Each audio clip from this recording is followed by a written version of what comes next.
দেখো, পুরুষ মানুষের আগে তো এরকম হতেই পারে। আমার ভালোবাসা কি কমতি ছিল? আমি কি তোমাকে ভালোবাসতে পারিনি?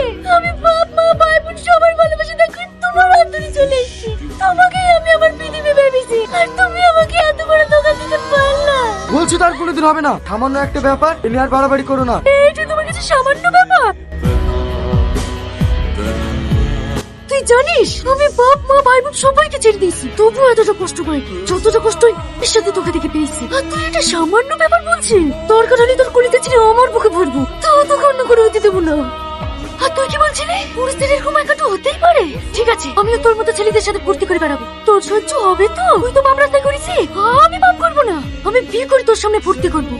তারপর থেকে ও আমাকে এইভাবে বেঁধে রেখে সময় মতো খাবার দেয় আর শুধু ছেলে খুঁজে বেড়ায়। হাসতে তোমাকেও পেয়ে গেছে, ও আমার আর থাকলো না।